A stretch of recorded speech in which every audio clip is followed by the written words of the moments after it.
Amahoro y'Imana nshuti bavandimwe aho muherere hose mu mpande z'isi ngibasuhuzanira Lion d'Amour Hermanas kuri mikoro ndabakunda cyane. Uyu munsi tuje kubagezaho icyegeranyo twabateguriye twifashishije inyandiko z'abahanga ku mateka ndetse n'ubuzima budasanzwe bwa Major General James Kabarebe. Bihera mu ntambara ku Rwanda y'izari inyeshyamba za PER mu 1990. Yari umusirikari ukiri mutoya, yararangije amashuri mu Bugande aho yavukiye agakura nk'impunzi y'umunyarwanda nkuko inyandiko zitandukanye zagiye zivuga ku buzima bwe. Muri iyo ntambara yakuyeho ubutegetsi bwari i Kigali mu 1994 igahagarika jenoside yakorewe abatutsi. Major General James Kabarebe wari ugeze ku ipeti rya koroneri yari somambike wa Major General Paul Kagame wari uyoboye urugamba. Inyandiko zigaruka ku buzima bw'uyu mugabo w'indashyikirwa ndetse w'umurwanyi karahabutaka zivuga ko nyuma yabaye komanda w'umutwe wahaye komanda w'izo nyeshyamba cyangwa se w'izo ngabo za PER. Nyuma yo gufata ubutegetsi bw'izi ngabo akaba umugaba w'ingabo zirinda umukuru w'igihugu, izo benshi bakunda kwita Republican Guard. N'umugabo w'imyaka 65 wubatse ufite abana batatu. Uretse igisirikari mu Rwanda azwi nk'umwe mu bashoramari mu bucuruzi, siporo by'umwihariko umupira w'amaguru. Yaje no kuba umugaba mukuru cyangwa se umugaba w'ingabo za Repubulika ya Demokarasi ya Kongo nyuma y'uko ingabo ziyobowe na Paul Kagame zifashe ubutegetsi nyuma y'1996 zakurikiranye abo zahiritse mu byahoze ari Zaire cyangwa se Kongo y'ubu, zivuga ko zigamije guhashya ibitero byazo cyangwa se byabo bari bamaze gukura ku butegetsi ku Rwanda hamwe no gucyura impunzi. Koroneri Kabarebe wari mu basirikari bizewe na Kagame niwe wayoboye ingabo zinjiye muri Repubulika ya Demokarasi ya Kongo cyangwa se Zaire kubera yari kiri Zaire mu bihe bya Mobutu Sese Seko wazabanga. Ariko intambara yafashe indi ntera ubwo ingabo z'u Rwanda zafashaga inyeshyamba za Laurent Désiré Kabila gukomeza bagana i Kinshasa. Iyo ntambara ntiyatinze cyane. Mobutu Sese Seko wazabanga wari urembejwe n'indwara ntiyari afite ubushobozi bwo guhuza ibikorwa by'intambara no kurinda igihugu cye. Muri Gicurasi mu 1997 Kinshasa yafashwe, Mobutu Sese Seko arahunga, Kabila afata ubutegetsi afashijwe cyane n'abasirikari ba Kabarebe hamwe n'urubyiruko rw'abanyekongo bavugaga ikinyarwanda, ndetse ahita agira uyu mugaba mukuru w'ingabo za Repubulika ya Demokarasi ya Kongo yari imaze kwamburwa izina rya Zaire. Ntibyatinze havutse ubushyamirane hagati ya Kabarebe ndetse n'ingabo za Kabila mu 1998 afanaho Kabarebe. Ibi byaje kuvamo intangiriro y'intambara ya kabiri ya Kongo. Yabaye inkundura ikazamo n'ibindi bihugu birimo nka Zimbabwe ndetse na Angola byafashije kurengera ubutegetsi bwa Kabila. Mu mbwirwaruhame za James Kabarebe yagiye agaruka kenshi mu gitero kizwi nka Operation Katona Operation yayoboye mu 1998. Umunyamateka mu bya gisirikari James Secheko mu nyandiko ye The Katona Operation Rwanda's Gamble to Capture Kinshasa and the Reading of NTR yavuze ko uburyo ingabo zayobowe na Koroneri Kabarebe zafashe ikibuga cy'indege cya Katona mu burengerazuba bwa Demokarasi ya Intwaro ya Kongo ari igikorwa cyatunguranye cyane igisirikari kandi kidasanzwe cyari kigamije gufata Kinshasa vuba no guhirika ubutegetsi bwa Désiré Kabila. Uyu munyamateka avuga ko iki gitero kidasanzwe cyari kujya mu mateka y'intsinzi zikomeye za gisirikari ku isi iyo kigera ku ntego zacyo, ariko cyakomwe mu nkokora n'igisirikari cya Angola ndetse na Zimbabwe kinjiye mu ntambara zirengera ubutegetsi bwa Kabila. Kabarebe n'ingabo yari asigaranye bahungira muri Angola bafata ikibuga cy'indege gitoya bagicikiraho. Ibi rero bigakomeza gushyira uyu mugabo ku mwanya w'ubudashyikirwa, ndetse akaba afite n'imbwirwaruhame zigera ku 10 twabateguriye zikomeye cyane zavuzwe na Major General James Kabarebe. Major General James Kabarebe amaze kumenyekana nk'inararibonye mu bijyanye n'amateka y'u Rwanda, cyane ajyanye n'urugamba rwo kubohora igihugu, akagira umwihariko mu kuvuga ku buryo iyo abari nkuru hari ubwo ushiduka ubireba mu ntekerezo nk'aho ari filime. Ni mu gihe kuko yabaye mu myanya ingamba zose zategurirwagamo byinshi biba areba ndetse akanabigiramo n'uruhare. James Kabarebe yabaye mu myanya itandukanye, aho yabaye umugaba mukuru wungirije w'ingabo z'u Rwanda, aza kuzibera umugaba mukuru, aba minisitiri w'ingabo, ubu ni umujyanama mukuru wa Perezida Paul Kagame mu bya gisirikare n'umutekano. Mu nshingano zose yagiye ahabwa hari imbwirwaruhame yakoze yakunze kugarukwaho, yaba ubutumwa yageneraga abashaka guhungabanya umutekano w'u Rwanda, ubutumwa ku rubyiruko, cyangwa igihe yavugaga amateka ngo buri wese akuremo inyigisho ashaka. Imbwirwaruhame ya mbere yabaye amateka kuri uyu mugabo. FDLR iteye ntiyamara iminota 5 mu gihugu, ubwo yari akiri minisitiri w'ingabo ku itariki 11 Ukuboza 2017. Major General James Kabarebe yavuze ko abarwanyi ba FDLR babarizwa mu nyeshyamba za Kongo, mu mashyamba ya Kongo, baramutse bateye u Rwanda batamara iminota 5 ku butaka bwarwo.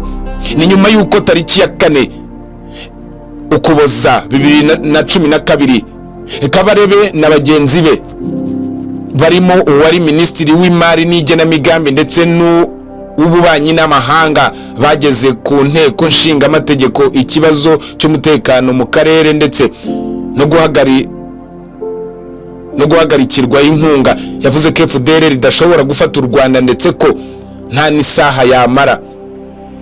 Yagize ati ntabwo FDLR yakwinjira mu Rwanda ngo imare isaha, ibyo ndabibasezeranyije rwose. Uko yaza ingana kose, wenda kubera imipaka utarinda buri metero y'umupaka amanywa nijoro, wenda harabashaka aho baca bakinjira, baba 300 baba 1000. Ntabwo FDLR yamara isaha mu Rwanda, ntibibaho. Imbwirwaruhame ya kabiri James Kabarebe yavuze igasigara mu mateka y'abantu. Kayumba Nyamwasa ni igisambo n'umuhemu. Mu kiganiro General James Kabarebe yahaye urubyiruko rugera kuri 200 rubarizwa mu muryango w'abanyeshuri barokotse jenoside yakorewe abatutsi mu 1994 ARG mu kwakira muri 2016 ubwo yari akiri minisitiri w'ingabo. Yagarutse ku buryo abacamanza babiri b'Abafaransa, Jean-Marc Habo na Nathalie Paul, baherukaga gutangaza isubikwa ry'iperereza kwihanurwa ry'indege rya Habyarimana Juvenal wayuyoboye u Rwanda kuva muri 73 kugeza muri 94, bikurikirwa n'ubuhamya bwa Kayumba Nyamwasa wahunze igihugu, washinje abayobozi b'u Rwanda uruhare muri icyo gikorwa cyo guhanura indege. Imbwirwaruhame ya gatatu, mwitegure kugira ibibazo, yabwiraga Joseph Kabila. Urugamba rwo kubohora Kongo rwanahiritse ubutegetsi bwa Mobutu Sese Seko Zabanga, rwatangiye binyuze mu guhuriza hamwe abarwanya Mobutu no kubongerera imbaraga, barimo Deogracias Bugera wayoboraga ADP, Alliance Démocratique du Peuple, bashinga AFDAR, Alliance de Forces Démocratiques pour la Libération du Congo, Colonel James Kabarebe ubu ni generali w'inyenyeri enye, niwe wari ushinzwe ibikorwa bya gisirikare muri Afudar. Kabarebe aheruka kuvuga uburyo nubwo abaturage bari bishimiye impinduka zari zirimo kuba mu gihugu cyabo, yaburiye Laurent Desire Kabila ko n'abadakorera abaturage nabo bazabatera umugongo.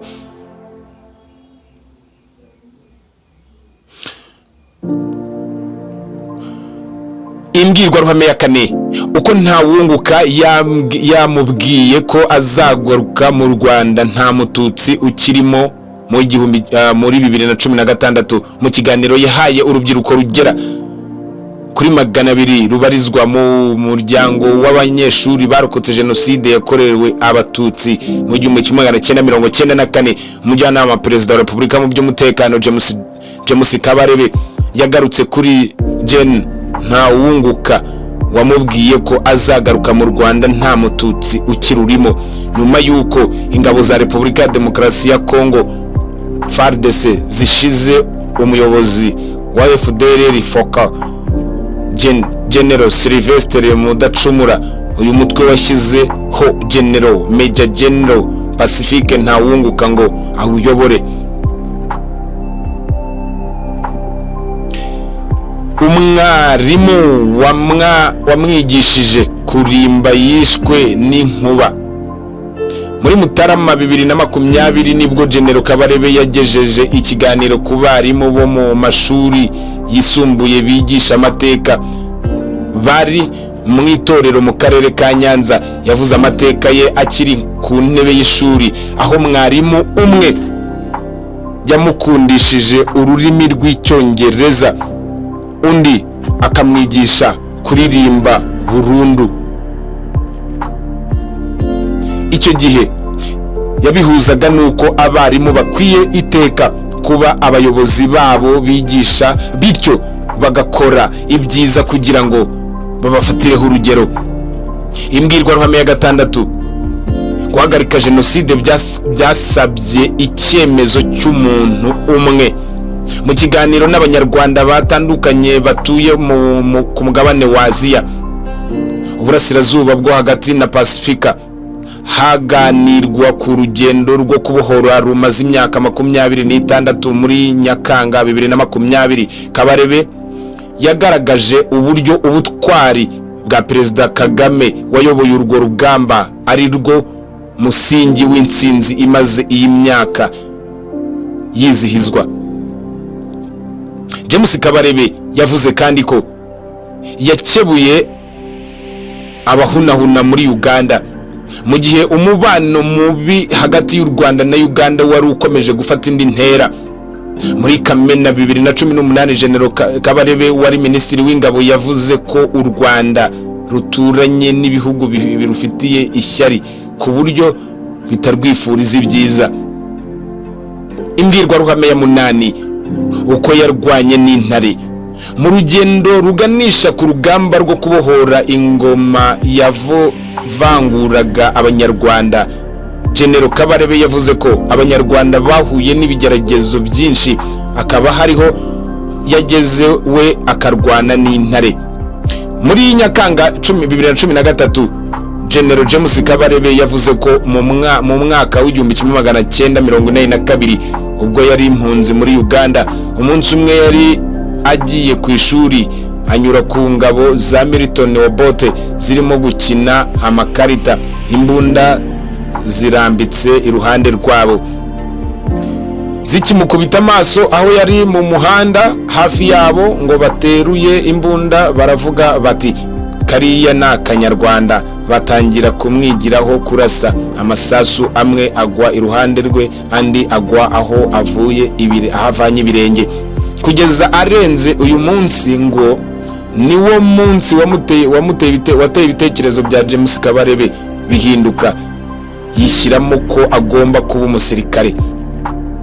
Imbwirwaruhame ya 9, ntabwo ingabo z'u Rwanda zagiye muri Kongo kwica abanyarwanda. Oya, ku itariki ya 18 Nyakanga kuri televiziyo y'igihugu James Kabarebe yatanze ikiganiro cyagarukaga ku rugendo rwo kwibohora agaruka ku buryo ingabo z'u Rwanda zagize uruhare mu gucyura impunzi zari zaraheze mu nkambi muri Kongo.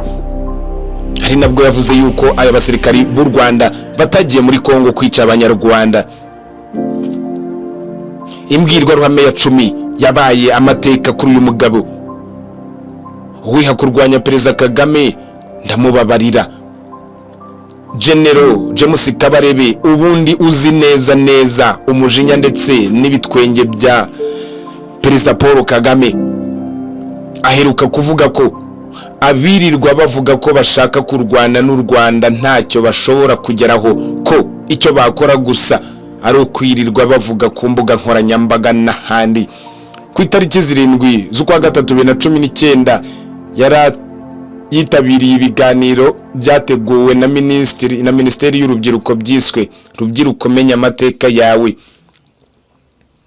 byahabwaga urubyiruko ruturutse mu ntara zitandukanye z'igihugu. Mu kiganiro cy'urubyiruko cya Kimisagara yagarutse ku butwari bwa Perezida Paul Kagame kuva urugamba rwo kubohora u Rwanda rwatangira, avuga ko mu buzima bwe yaranzwe no kurwana urugamba kandi ntatsindwe.